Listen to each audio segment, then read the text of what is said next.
Assalamualaikum warahmatullahi wabarakatuh. Nama saya Hatta Asir Rahman dengan NIM 2211-522-012. Perkenalkan, nama saya Muhammad Tana Safan dengan NIM 2211523032. Baik, di sini kami akan menjelaskan teknik analisis visual dari grafik alokasi anggaran negara pada tahun 2011 sampai 2018. Baiklah, yang pertama itu pada sektor anggaran pendidikan.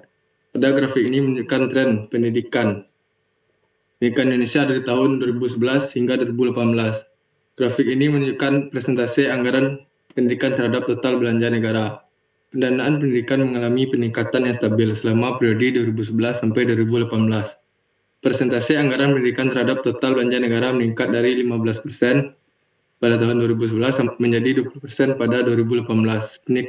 Peningkatan pendanaan pendidikan paling signifikan terjadi antara 2014 dan 2016. Presentasi anggaran pendidikan meningkat sebesar 3,46%. Sebelum periode ini, pendanaan pendidikan relatif stabil pada 2017 dan 2018. Persentase anggaran pendidikan meningkat sebesar 0,54%.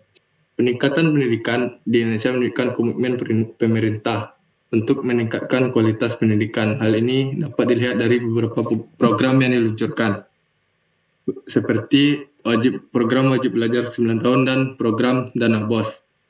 Peningkatan pendidikan juga didorong oleh beberapa faktor, meningkatnya kesadaran masyarakat, meningkatnya permintaan untuk pendidikan berkualitas. Meskipun pendidikan telah mengalami peningkatan, masih ada beberapa tantangan yang perlu diatasi, seperti ketimpangan distribusi anggaran pendidikan dan efisiensi penggunaan anggaran pendidikan. Selanjutnya, pada grafik infrastruktur. Pada grafik ini menunjukkan tren pendanaan infrastruktur di Indonesia 2011 hingga 2018. Pendanaan infrastruktur mengalami peningkatan yang stabil selama periode 2011 sampai 2018. Persentase infrastruktur terhadap total belanja negara meningkat 5% dari 2011 menjadi 8,46% pada 2018. Peningkatan pendanaan infrastruktur paling signifikan terjadi tahun 2014 dan 2016. Persentase anggaran infrastruktur meningkat 2,96%. Pendanaan infrastruktur relatif stabil pada tahun 2017 dan 2018. Persentase meningkatnya 0,5%. Peningkatan infrastruktur di Indonesia menunjukkan komitmen pemerintah untuk meningkatkan konektivitas dan daya saing bangsa. Hal ini dapat dilihat dari beberapa program yang diluncurkan pemerintah, seperti program Master Plan Percepatan dan Perluasan Ekonomi Indonesia. Peningkatan pendanaan infrastruktur juga didorong oleh beberapa faktor. Pertama, meningkatnya kebutuhan akan infrastruktur yang berkualitas. Yang kedua, meningkatnya ketersediaan sumber daya keuangan. Yang ketiga, meningkatnya investasi dari sektor swasta. Selanjutnya, pada grafik anggaran kesehatan. Pada grafik anggaran kesehatan terus meningkat dari tahun ke tahun. Hal ini menunjukkan bahwa pemerintah Indonesia berkomitmen untuk meningkatkan layanan kesehatan bagi rakyatnya. Tingkat pertumbuhan anggaran kesehatan lebih tinggi daripada anggaran pendidikan, subsidi negara, dan infrastruktur. Hal ini menunjukkan bahwa kesehatan menjadi prioritas utama bagi pemerintah. Terdapat fluktuasi dalam tingkat pertumbuhan anggaran kesehatan dari tahun ke tahun. Hal ini kemungkinan disebabkan oleh beberapa faktor seperti kondisi ekonomi dan politik. Pada tahun 2014 terjadi lonjakan tajam dalam anggaran kesehatan. Hal ini kemungkinan disebabkan oleh implementasi Jaminan Kesehatan Nasional atau JKN. Pada tahun 2016 terjadi penurunan dalam tingkat pertumbuhan anggaran kesehatan. Hal ini kemungkinan disebabkan oleh perlambatan ekonomi global. Pada 2018, tingkat pertumbuhan anggaran kesehatan kembali meningkat. Hal ini menunjukkan bahwa pemerintah tetap berkomitmen untuk meningkatkan layanan kesehatan meskipun ada perlambatan ekonomi. Pemerintah Indonesia berkomitmen untuk meningkatkan layanan kesehatan bagi rakyatnya. Hal ini dibuktikan dengan peningkatan anggaran kesehatan yang terus-menerus dari tahun ke tahun. Komitmen ini diperkuat dengan implementasi JKN pada 2014. Meskipun terdapat fluktuasi tingkat pertumbuhan anggaran negara dari tahun ke tahun, tetap menunjukkan komitmennya untuk meningkatkan layanan kesehatan, meskipun ada perlambatan ekonomi. Selanjutnya grafik terakhir itu grafik anggaran subsidi energi. Pada grafik anggaran subsidi energi, negara mengalami fluktuasi yang signifikan dari tahun ke tahun. Hal ini menunjukkan bahwa kebijakan subsidi negara tidak stabil dan tidak dapat diprediksi. Tingkat pertumbuhan anggaran subsidi negara umumnya negatif. Hal ini menunjukkan bahwa pemerintah secara bertahap mengurangi subsidi negara. Terdapat korelasi negatif antara anggaran subsidi negara dan harga minyak dunia. Hal ini menunjukkan bahwa pemerintah menyesuaikan subsidi energi negara dengan harga minyak dunia. Berdasarkan kecenderungan pola yang diamati pada grafik pemerintah Indonesia, memiliki kebijakan subsidi negara yang tidak stabil dan tidak dapat diprediksi. Hal ini menyebabkan fluktuasi yang signifikan dalam anggaran subsidi negara dari tahun ke tahun.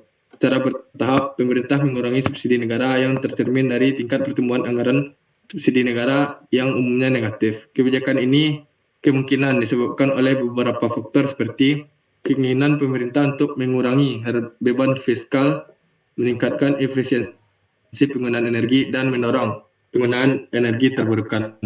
Baiklah, sekian dari saya. Selanjutnya saya serahkan kepada Ryan. Membaca grafik menggunakan metode perbandingan dan proporsi. Pertama itu ada pendidikan. Anggaran pendidikan pada tahun 2011 sangat stabil, yaitu 20%-an, hingga sampai 2018 hanya terjadi sedikit penurunan lalu kenaikan. Hal ini menunjukkan komitmen pemerintah yang semakin besar untuk meningkatkan kualitas pendidikan di Indonesia. Selanjutnya saya akan membacakan anggaran infrastruktur. Anggaran infrastruktur pada tahun 2011 yaitu di bawah 10%. Di pertengahan 2011 ke 2012 itu mengalami kenaikan hingga 10%, dan pada tahun 2012 di atas 10%.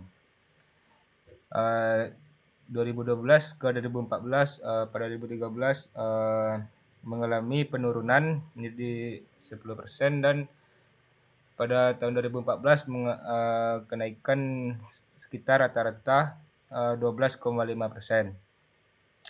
Pada 2015 anggaran infrastruktur mencapai grafik 15%, dan kenaikan pesat pada tahun 2016 yaitu 17,5%, dan pada tahun 2018 yaitu sekitar 18-19%. Peningkatan ini menunjukkan komitmen pemerintah untuk membangun infrastruktur yang lebih baik seperti jalan, jembatan, dan pelabuhan. Selanjutnya saya akan membacakan tentang anggaran kesehatan.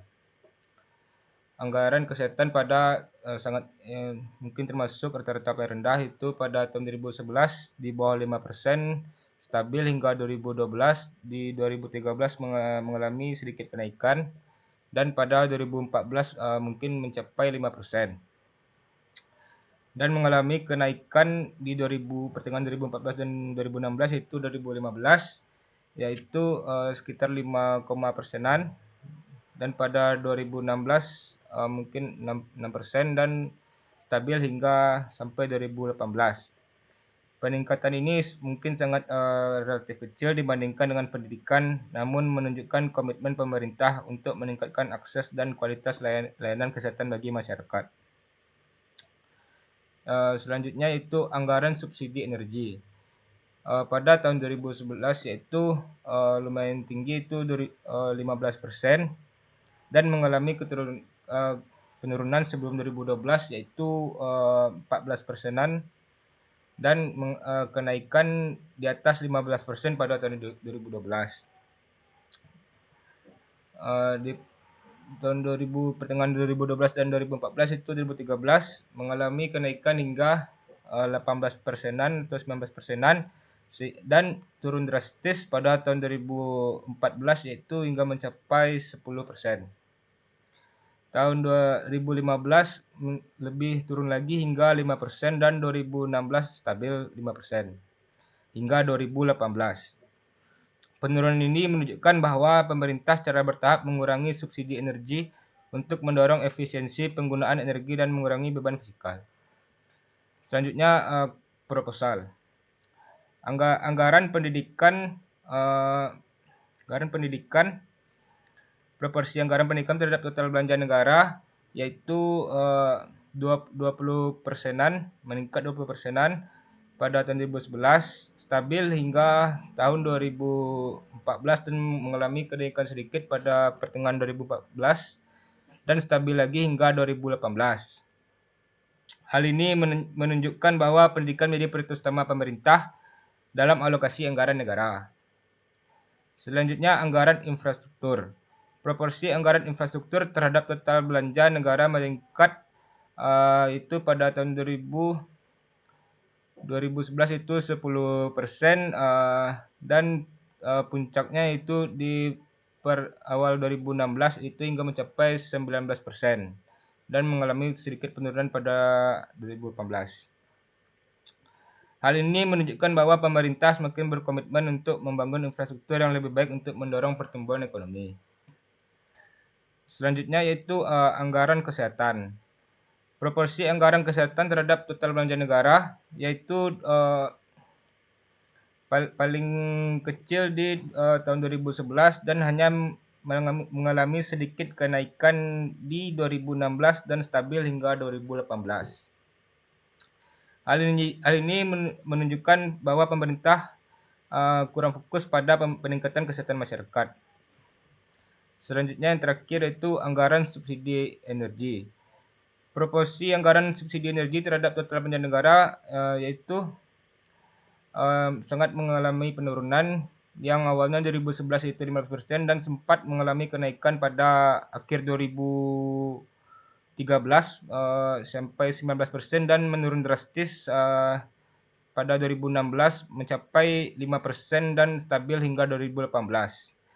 Penurunan ini menunjukkan bahwa pemerintah secara bertahap mengurangi ketergantungan terhadap subsidi energi. Mungkin segitu saja yang dapat kami sampaikan terhadap grafik ini.